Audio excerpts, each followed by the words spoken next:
mic. Yeah. All I need is one mic. Yeah. All I need is one mic.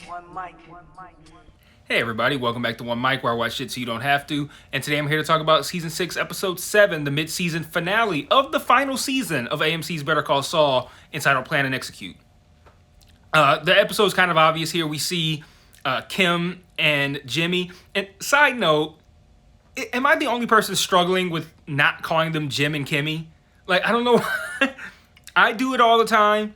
I catch myself doing it. I hear other podcasts who do it. I don't know why, but just a thing, I guess. But anyway, we see them execute their plan on Howard. And then we also see Lalo execute a plan of his own, which also ends in an execution. So Lalo's plan isn't complete, but the episode title's pretty obvious. And I think the plan and execute is hits the nail on the head for both of the storylines of this episode, as well as for, like I said, a nice little, I think, double entendre for not only does Lalo execute a plan, his plan ends in an execution that is also the culmination of, I want to say culmination because they didn't plan for this, but it's also the end of Jimmy and Kim's plan for Howard as well. Even though it's not their intended ending, it is definitely an ending. So I want to structure this, my thoughts on this episode a little bit differently than normal.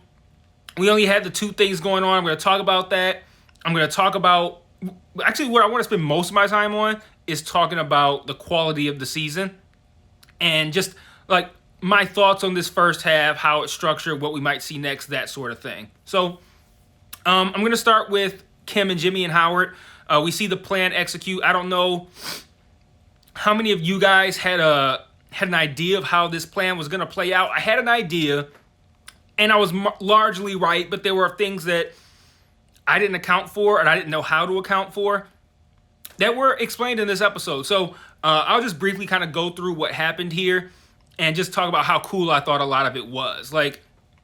So we'll start with the photograph. So we ended last week's episode with the photographs that Jimmy had taken of his friend dressed up as Casimiro no longer working because he randomly runs into Casimiro, how convenient, in this liquor store and sees that the guy has a broken arm. So Kim decides that she's going to skip her big meeting with this, what was this place called? This place where I'm assuming she's trying to get funding for her pro bono work and to have them open up maybe like a location there in Albuquerque.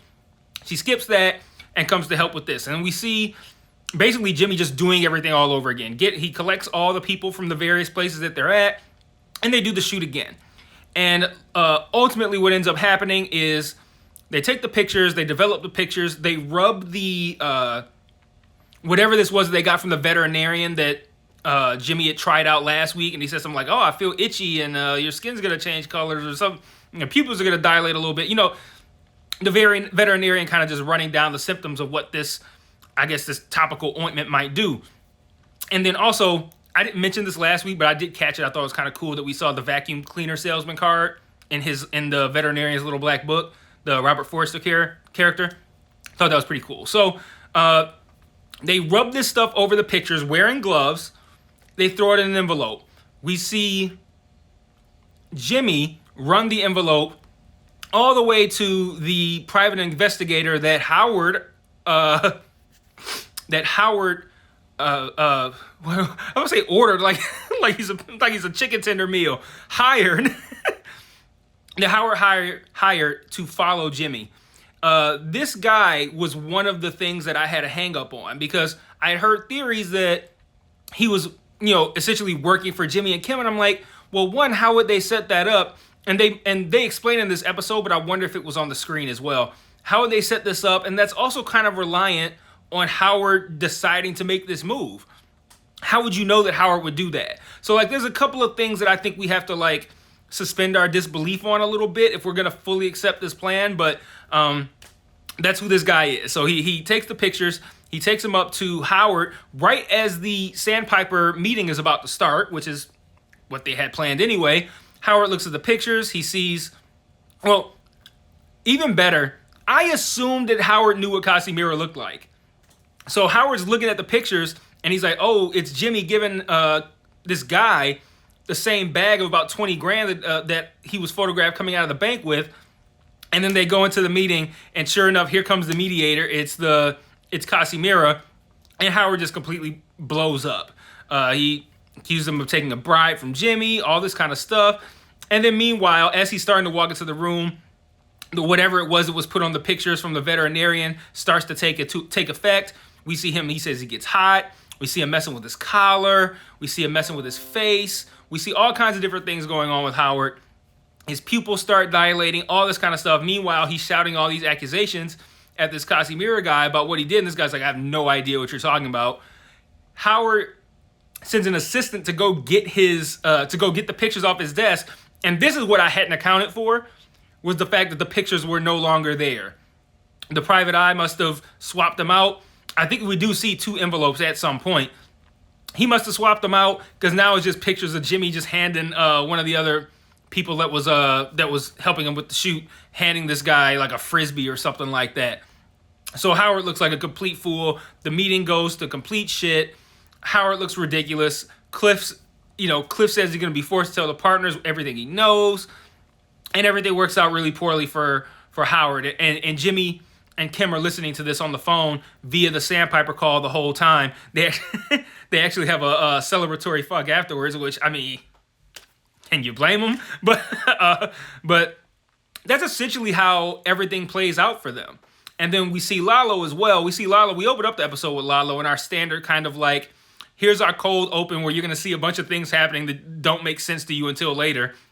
But they actually allow it to make sense right before they hit the opening credits.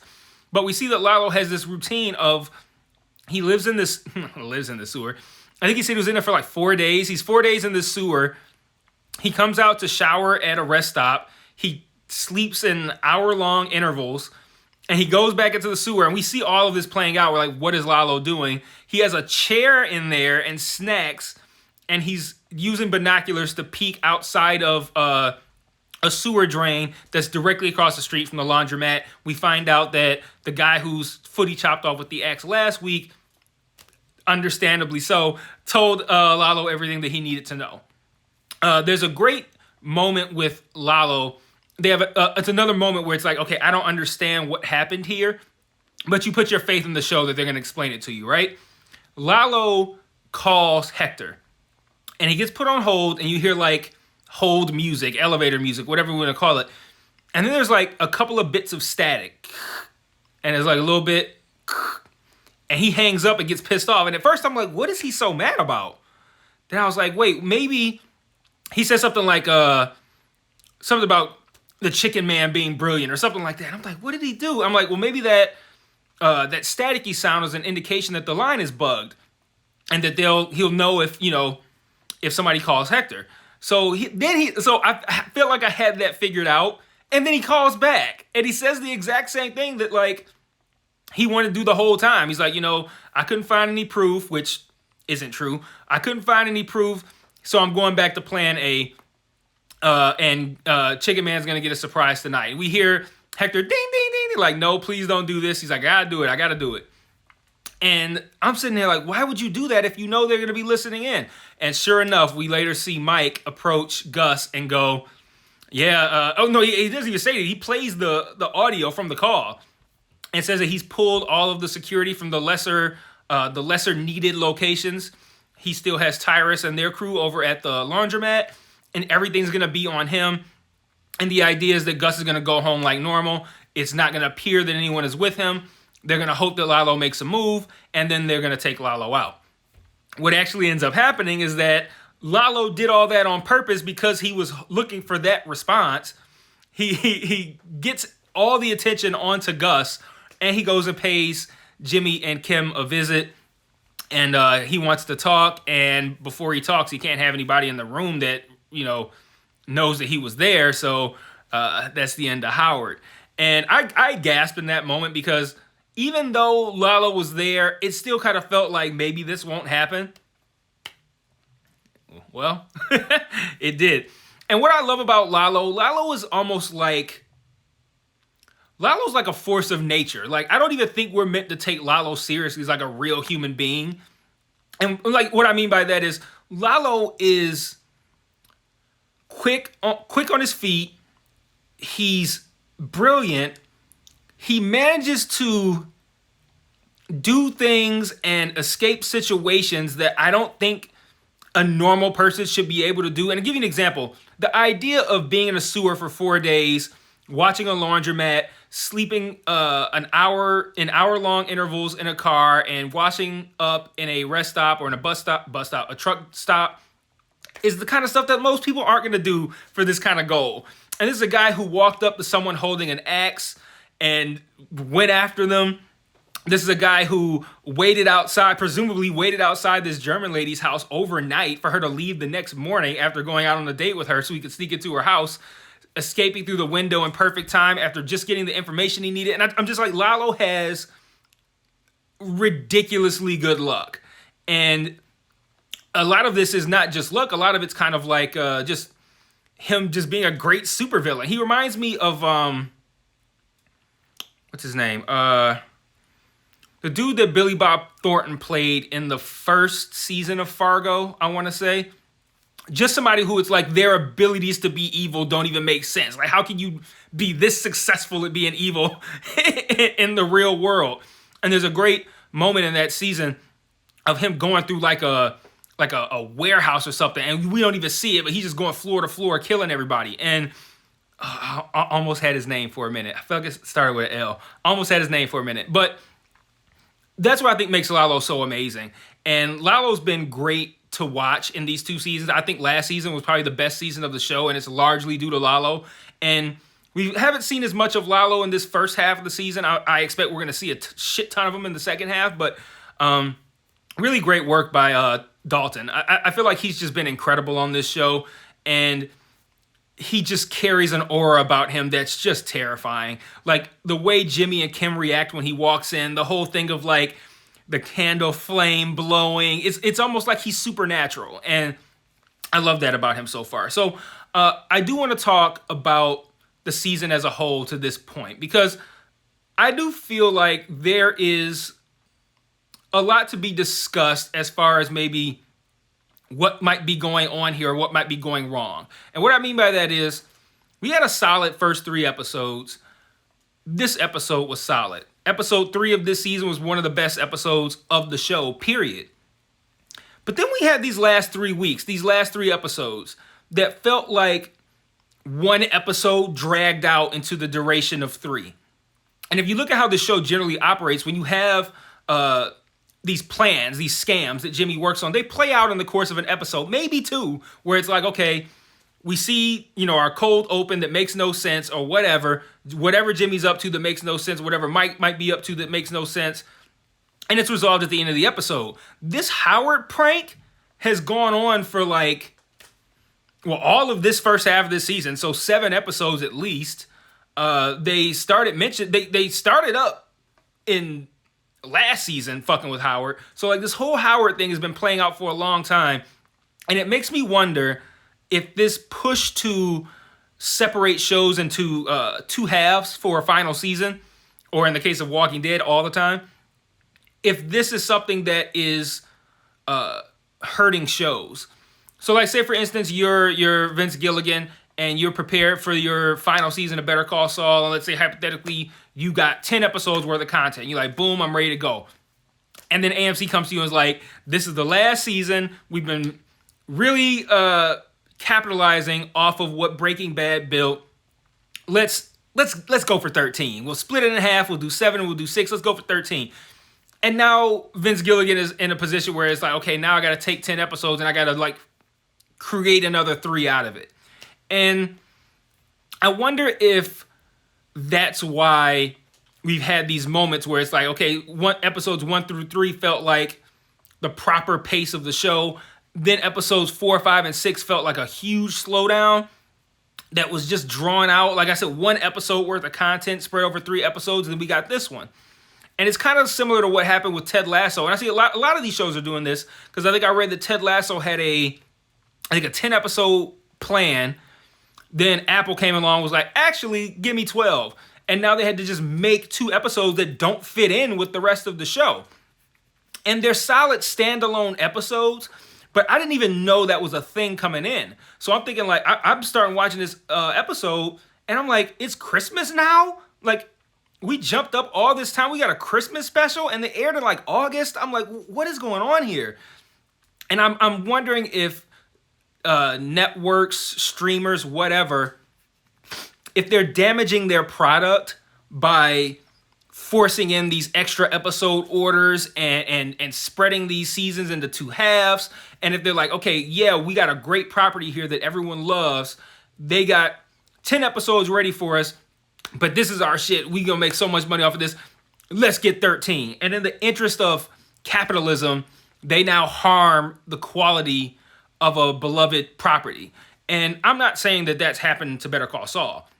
I'm just saying like, it seems odd that we got this 2-part 13 episode order for the final season, and we just so happen to have 3 episodes in the first half that felt like they really dragged. So I don't know, food for thought. Like if you thought the first 3 episodes were on par with the other 4, the last 3 episodes were on par with the other 4, more power to you. Like and to be clear, I'm not saying these episodes are bad.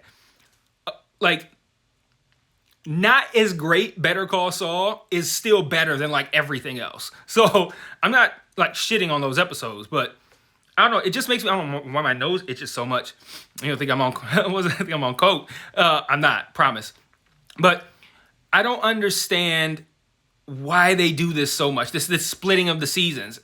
And then when you couple that with moments where it feels like, did we really need that episode? Did it need to be that long? Did it need to be stretched out? I heard they got like movie-length episodes for Stranger Things this season. Like,